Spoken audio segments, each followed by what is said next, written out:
Welcome, everybody, to another episode of Inside the Psychopathic Mind podcast. I'm Jason Smith. I'm joined by Carl Giacono. And our topic for today is a big one that's near and dear to our hearts. It's female psychopathy. Our work really has, for the past, since I've gone on it about 16 years, but Carl started looking at female psychopathy in the late 80s and 90s in his book.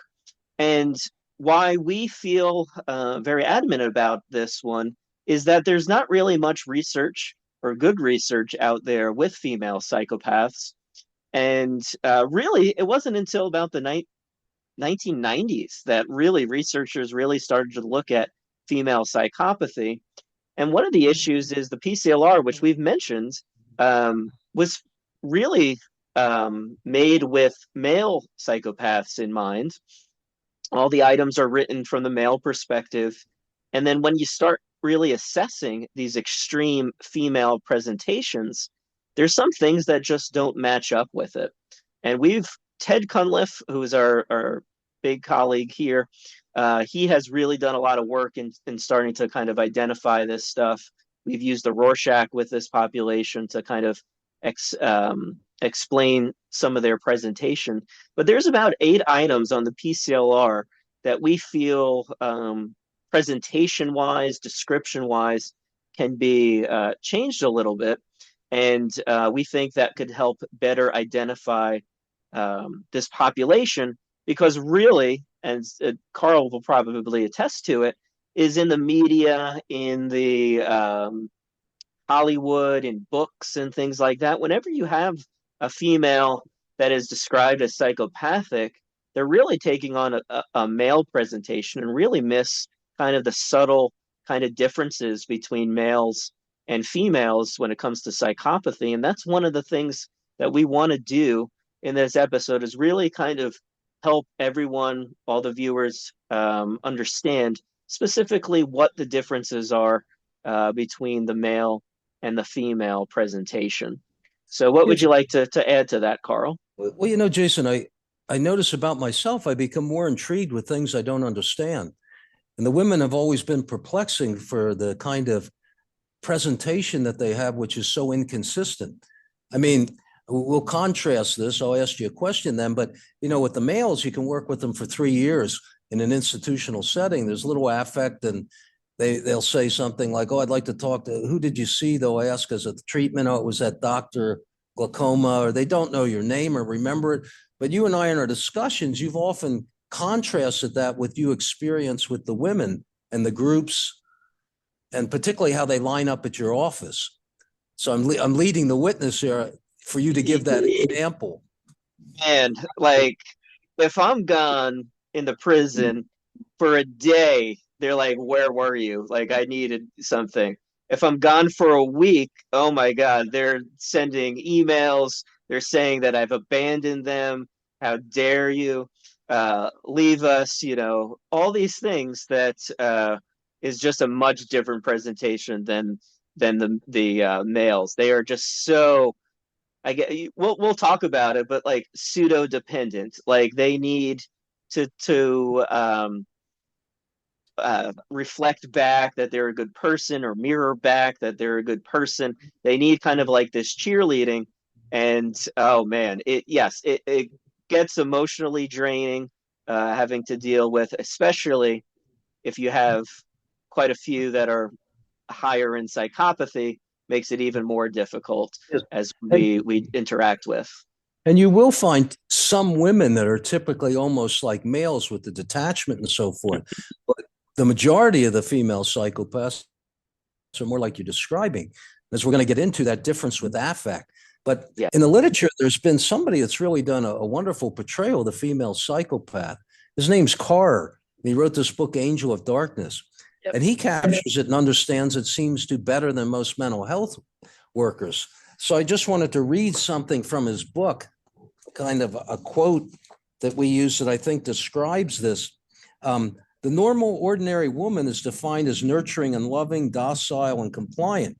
Any female who defies that categorization must be completely evil that she's got to be feared even more than the average criminal. She's got to be invested with the powers of the devil himself, a witch.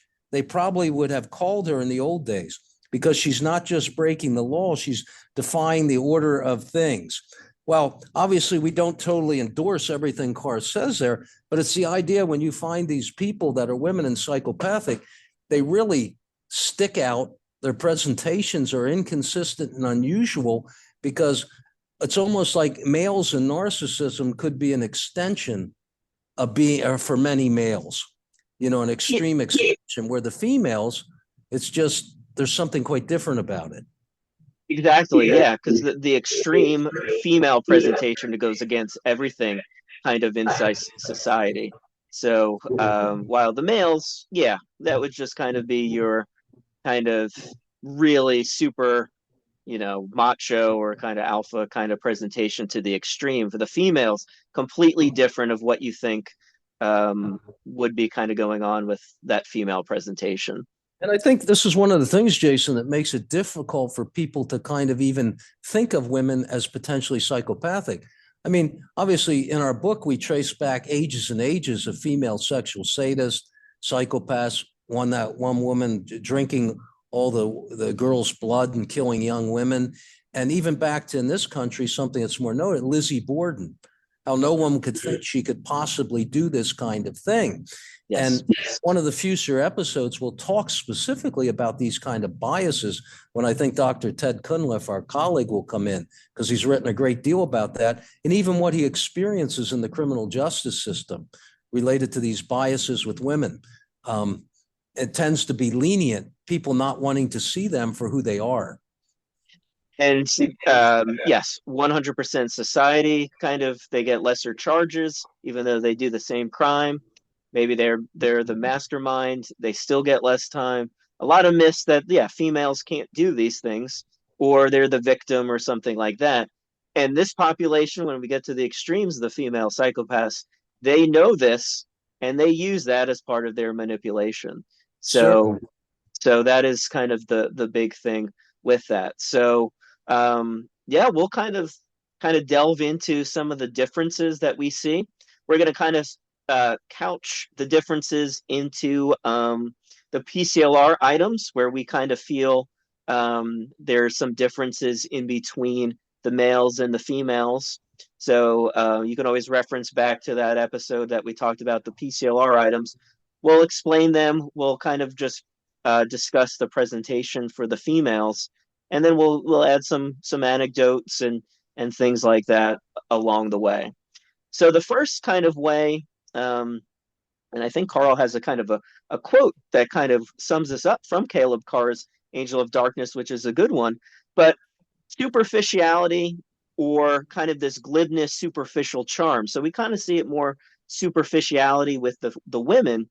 And instead of kind of like always, they could be glib, they could kind of be very superficial in their knowledge, but a lot of the times they show these dramatic displays, shallow tears, coy and seductive statements to kind of use a little bit of this glibness, this superficial charm to score higher. And this is obviously in contrast to the males that really are not using this coy, seductive statements. They're never, a male psychopath that is high in psychopathy is never going to show that they're inadequate or weak, while the females will, to kind of get that sympathy, that support, that manipulation kind of things. So that is kind of one of the big things that we see differences with that first item, glibness, superficial charm between males and females.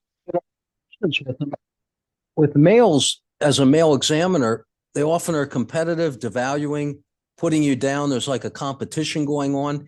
The male examiner with the females may kind of, with a female examiner, may come across as protective and so forth.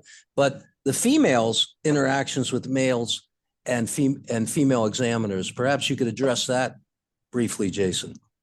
Yeah. So obviously, this is another great thing about, again, I've worked with female prisons, man, 13, 14 years now, longer than that, federal or state and county jails. Female female psychologists don't want to work with female offenders. They want to work with the male offenders. And I think it has to do with just how they perceive that they're friends. There's that lack that professional kind of interactions. That not always, obviously, female offenders could do this, but a lot of the times they would talk to my doctor level psychologist, call them Miss or Mrs. and their last name, while I would kind of be considered doctor, or I want to talk to Dr. Smith. I don't want to talk to Miss So and so. So a lot of devaluing the roles that. So you kind of see that in the presentation, in these dynamics between the females and the males. And then obviously manipulation could be, using the coyness with a male, maybe not so much, maybe a friendly kind of, I want to be the friend of the female psychologist. Superficiality and glibness is what we're talking about. And this is what comes out in those interactions, Jason. With a female examiner, they may be attempting to befriend them, aligning with them. With the male examiner, they may come across sexually seductive, coy, like a little girl, perhaps, wanting to hook you into that. I remember one female serial killer who was a sexual sadist. She, during the interview, she was seeking attention and approval and wanting us, and this is part of the glibness, and wanting us to affirm that she was okay and stable. And when that was seen as not forthcoming, in the middle of the Rorschach card, she took the Rorschach card and slammed it on the table because she was angry and rageful related to the lack of attention and approval that she was not getting. But you'll see these shifts. And I'm really relating this to the first item, Jason. And this I wanted to read something that captures this again from Carr in his book Angel of Darkness. It captures that interactional style that comes out with the glibness. She'd gone from playing the coy temptress to forcing some tears and protesting her innocence. Then she moved on to saying that the detective sergeants just didn't understand the extenuating circumstances. Finally, pure malevolence had made its way into those golden eyes. That was the only moment that both brothers said that they'd become truly unsure of what they had started. So that kind of thing, that shifting back and forth, particularly from the vulnerable victim to that malevolent sadist, we're just not experiencing that as a male to male. And some of our female examiners also don't experience that with the males either. And if you don't do a background, if you don't look at records and you just say, oh yeah, she must have been the victim, and you think that she's telling you the truth, and then you go from there. All right. So we've talked about obviously glibness, superficial charm with the females. So really, this is probably a big thing, and we've gotten this from our Rorschach data, is this not necessarily grandiose sense of self that you would see with the males, but we see it more of a pathological self-focus. So liking to be the center of attention, but also seeing themselves as damaged and broken. So they like to look at themselves in the mirror, but they don't like to see, or they don't like what they see. So there's this dysphoric affect, unstable self-image. So again, they like being the center of attention. They like the focus on themselves, but it always doesn't have to be positive. It could be negative. Any attention to them is good attention. For the males, it's normally more, they're the greatest thing ever. The females, they could be bad, but then that also helps then add to their conning and manipulation as well. Think about it, Jason. This is what we've called pseudo-dependency in our research that we don't have with the males. And notice how what we're focusing on here. They incorporate the examiner into their regulating their self-worth and also their emotions. So that's what you don't find in the males. And notice how we're going through two items here with the women, and we're talking about the relationship variables and aspects between the examiner and the examinee. It's because that's what comes out so strongly with the women.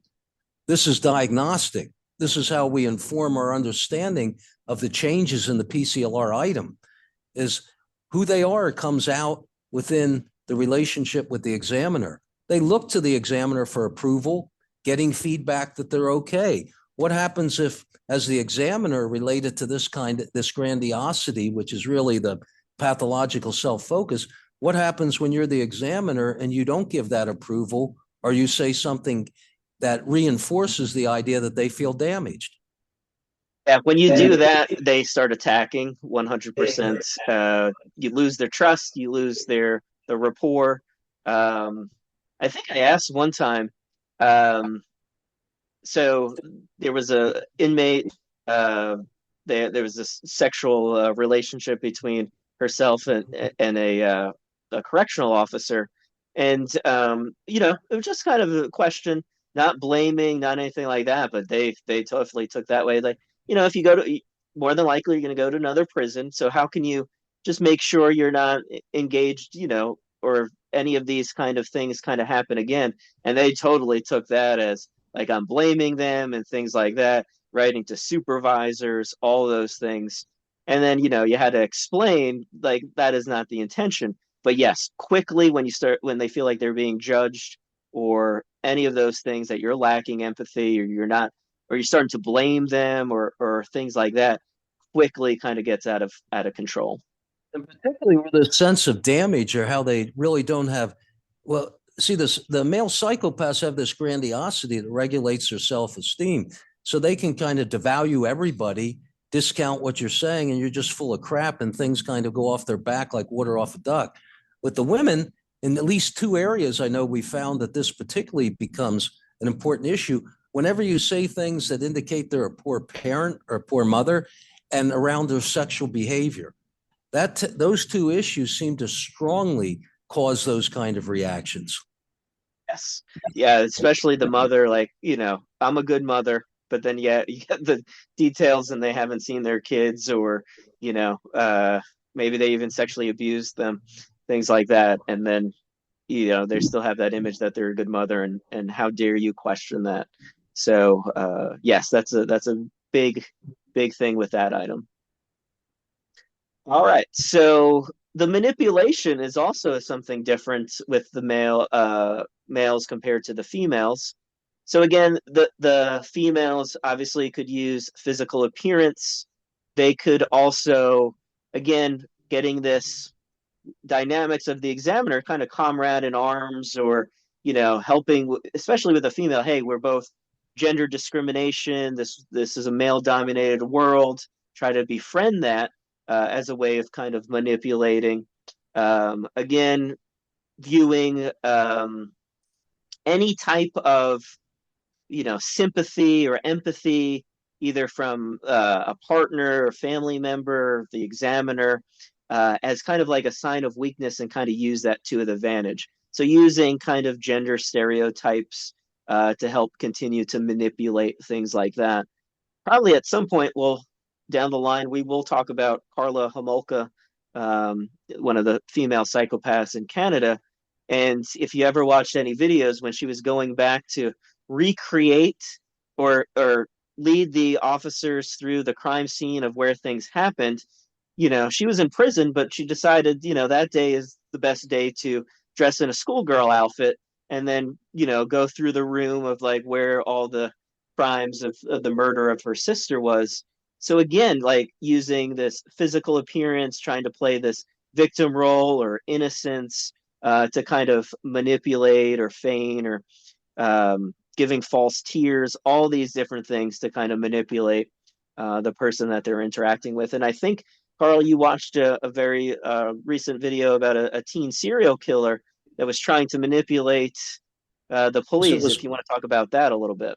well, at least it was called teenage serial killer thinks she can manipulate police, by a group called the Red Tree Stories, I believe it was. The individual was Cassandra Bjorge. And not having done the PCL-R, obviously, I'm not going to say that they were right about this person being a psychopath, but in their opinion, this person was a psychopath. And I would say if the YouTube video portrays things accurately, I would say the history is consistent with that, and so is the presentation. So it's certainly worth watching, particularly some parents that have we occasionally get one that have a female child that they have concerns about.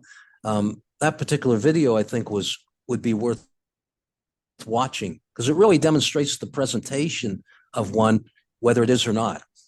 Yeah, exactly. So yeah, so again, different presentation. Your male's not going to kind of use again being fragile or vulnerable to manipulate, but a male could. Obviously, there's other examples. I know Ted Bundy, you would say that he had broken leg or to get other people, but females, it's just a much more likelihood that that's how they would try to manipulate. Yeah, the males will take the victim stance as a failure to take responsibility for behavior, but they Mhm. don't have the affect that tends to go with that and come across then as weak and vulnerable, because that's one thing they don't do. Yes, yes. Females, though, that is a calling card that they use very often. All right. So another item that we kind of thought had some differences between males and females was lack of remorse or absence of remorse. So again, this is the adopting the victim stance, giving dictionary kind of definitions to what empathy or remorse is or guilt is. And again, the males could do that, but they're more detached, more entitled, while the female would then, as Carl said, the males don't have this emotional display. It's more cold, but the females have the emotional displays. They're pleading that they're remorseful or they have this regret. Maybe they're crying. But again, when you go further into specifically what is guilt or why do you feel remorse, they can't give you that really good examples. But on the surface, it looks like they do. As many of the females can give the presentation, Jason, that at least initially, that there's some affective involvement or they are a victim and they can come Mm-hmm. across and present that emotionally. It usually doesn't last. And then some of the females will just appear as empty and Mm-hmm. cognitively seem detached. And they will say all the things that don't make any sense about how the victim deserved it and so forth. But the males don't seem to have the capacity. Now, obviously, there's exceptions, but I've not seen them with the males that they come across emotionally as vulnerable and victim. In the Yeah. way that they present their information and don't take responsibility for behavior cognitively in presentation, it will just come across in that way, but without the affective display. Mm-hmm. And it's great that you brought up the affective problems because that's the other item. So on the PCL-R, we have the shallow affect, but with the females, we see more pseudo emotionality or unstable affect. So, crying on cue, just that labile going from angry to sad to happy, irritated, laughing, smiling. They could do that within a couple of minutes of interacting, or maybe throughout the whole assessment. And just very vague too when they get to this kind of emotionality. Like I loved everything about this person, or what specifically. I just loved everything. There's just lacking in this detail about everything, and then maybe some overly dramatizing emotional displays that are just not mature or genuine. Social butterfly kind of stuff. Yeah, they may come across with affect that seems sincere in the moment. There may Hmm. be tears, and the examiner you're kind of getting into it, thinking, "What's here? Yeah, yeah, I'm following you." And then the next minute, the tears are gone, and it's like they're talking about taking a walk. I mean, Yeah. and it will shift like that. And you're left as the examiner. Well, what the hell happened there? I mean, what was Yeah. that about? It's that kind of thing where you don't get that with the males because with the females, what we've defined as the pseudo affectivity and the Yes. pseudo dependency related to the other issue. So it is a different presentation.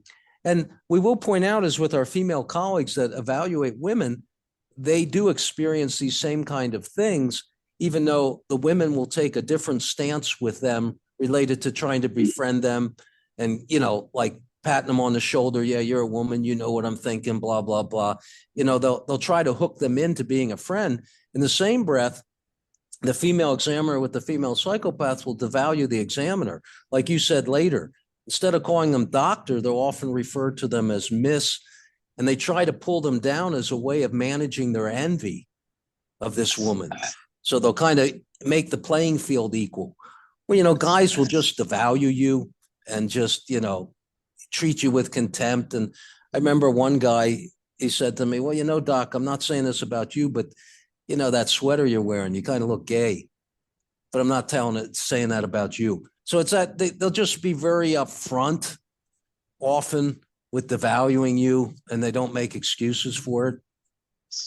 Yeah, it's kind of more kind of passive ways that the females kind of do their devaluation.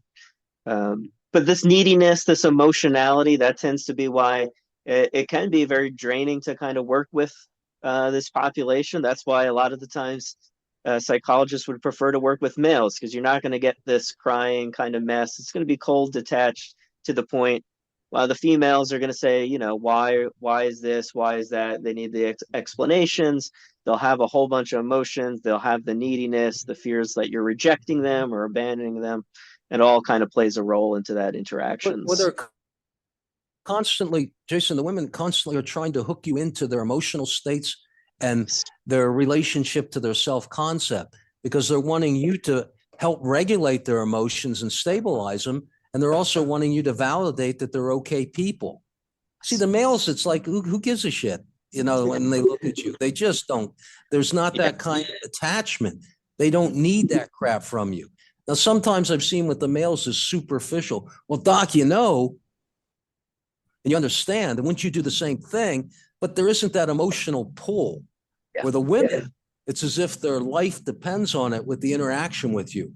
You, as the examiner, you're kind of put in a position of helping them regulate these unstable moods and this unstable self-concept. Yes. And that is the main role, of when you, even when you're assessing them or treating them, always kind of just kind of validation is kind of like the go-to kind of way to kind of get the information that you need, or to help them identify some of the issues that they're struggling with. I will point out that with both Go for it. male and females in these interactions, you're often left at the end of the day wanting to take a shower or needing to purge by talking to colleagues quite openly, because they do place things into you, through their projection, or it's related to what Cleckley called, what we talked about in a previous episode about that specific loss of insight. They're always projecting you and hooking you into things. And the males will do the same thing. But with the female, there's just more active emotions going on. Yes.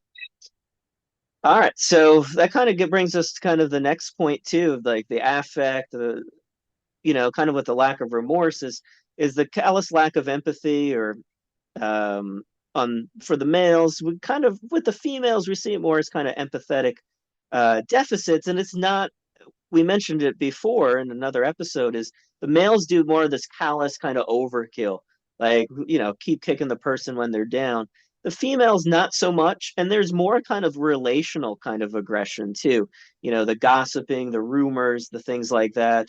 To not really care what it does to the victim or the person that they're talking about. And again using that victim stance, towards that the reason that they're the victim and not the person that they committed their crime against, or the person that they're causing problems to. So it's just not as extreme, this lack of empathy in the females compared to the males. But obviously it's still there, and when it is there present, it's another big thing to help differentiate, even within the female offenders that you're assessing. Who's talking about there, we're really talking in general, the run-of-the-mill female psychopath. You will have some that have almost the same behavior. I mean, I recently was called on a case with a true person wanting to do a true crime episode, and this person actually seems like she may be a sexual sadist. So she has some of those other elements, but then again, with her, you're combining, perhaps, if it turns out, you're combining psychopathy with sexual sadism. And then another item that we've seen differentiate between the males and the females is opportunistic interpersonal relationships, is what we call it for the females, or parasitic lifestyle for the males. So again, societal views of females, good mother, caregiver, things like that, this is kind of where possibly they take advantage of this. So again, this is really though important to kind of assess um, outside records, things like that, and also again not just taking uh, the female's word for it, but you know getting child support and using it not for their children, maybe to do their nails or buy something lavish when they're supposed to be using that money to support their children or things like that. So that is something that again, using the role, using society helps differentiate between males and females in this instance. Yes, I don't have anything to add to that one, Jason. Sounds good. All right. And then the last one that we see is so it's not necessarily obviously the differences, but how you assess it or how you ask it is promiscuous sexual behavior on the PCL-R, or we call it like indiscriminate sexual behavior. So they may again downplay, they might not want to talk about it. A male more than likely would like to boast about everything. So the female is a little less boastful. And then I think it goes back to, we talked about in another episode, just what they view as a partner or a sexual partner may be different than things like that. And then possibly prostitution, sex industry, stuff like that. You have to really look at those. Obviously, there is a huge amount of possibly sex trafficking and things like that. So you really have to identify, is it based on trauma or is it based on, their willingness or wanting to do that? Are they a madam? Are they doing things that would be a difference than for the females as well? Jason, often with the males, they'll talk about their exploits with bravado. And in part, you assess by numbers of behaviors, variety of sexual experiences, multiple partners at the same time, as opposed to the short-term marital relationships with the men, where you're looking at live-in or somewhat of committed relationships. These, you're not looking at that. You're looking at basically the numbers and the behaviors, like multiple at times, and the variety of behaviors, all kinds of different sexual behaviors.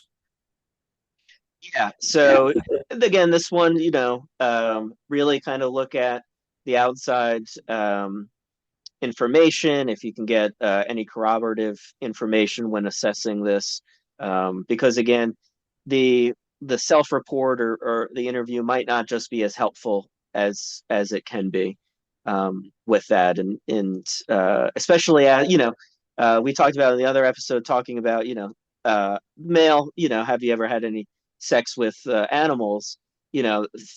Maybe the examiner would be like, oh, I'm never going to ask that with a female. Why would they ever, do that? So, unfortunately, I have assessed, females that have had sex with animals and things like that. So it is possible, but you got to ask the question, you got to follow up and different things with that.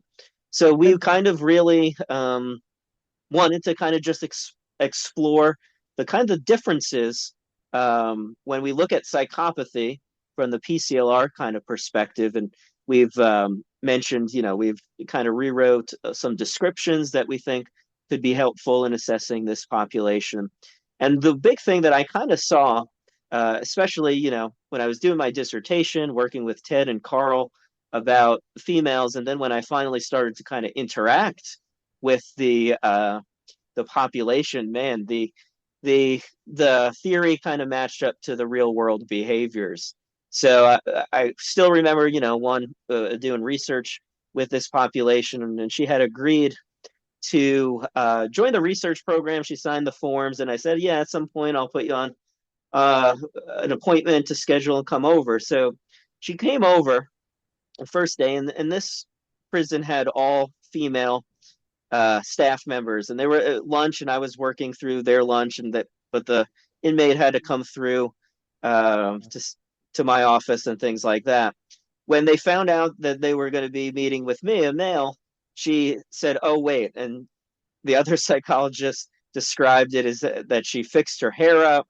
She tried to make herself look a lot more presentable than because she thought she was just going to meet with another female psychologist. So that was one interaction. So that was some data. Okay, so they're using some, this kind of superficiality, this kind of behaviors.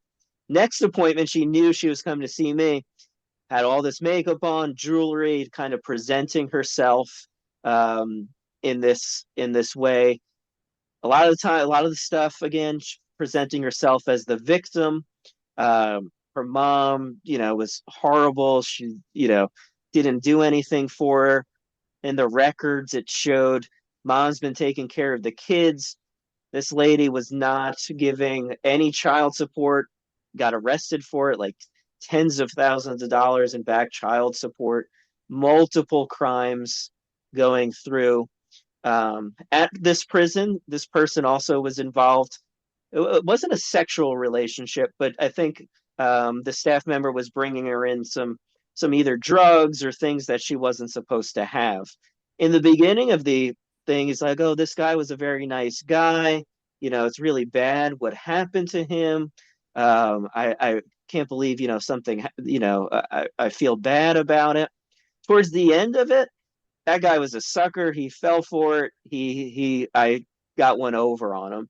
So just all this kind of behavior, all this theory that I was kind of leading up to kind of these interactions, that might have been one of the first few kind of psychopaths. And then just on like another kind of side note, I always kind of listen to a song by Billy Joel called Stiletto. In there, it's about a woman that's really good with like the small dagger. I was like, listening to it as I was reading, going through all this theory, I was like, oh, that kind of matches like, maybe like somebody high in psychopathy. And lo and behold, one of her crimes that she got arrested for was assault with a stiletto. And I was like, huh, okay. So, maybe some of this theory kind of has some weight. And, 15, 20 years later, um, we've really kind of tried to address the inadequacies in the research to better present what female psychopaths are. They exist. A lot of times people in our field think they don't. That's going to be probably something that Ted will talk about in a future episode, but really just trying to better educate and better help people because, again, not all probably even less female psychopaths are incarcerated because there's maybe 8% in the United States that are incarcerated female wise. So there's probably a lot more female psychopaths out in the community than there are incarcerated. So hopefully some of this information was helpful to better understand the concept. And go ahead, Carl. We did with males in the PCL-R, one item does not make a psychopath.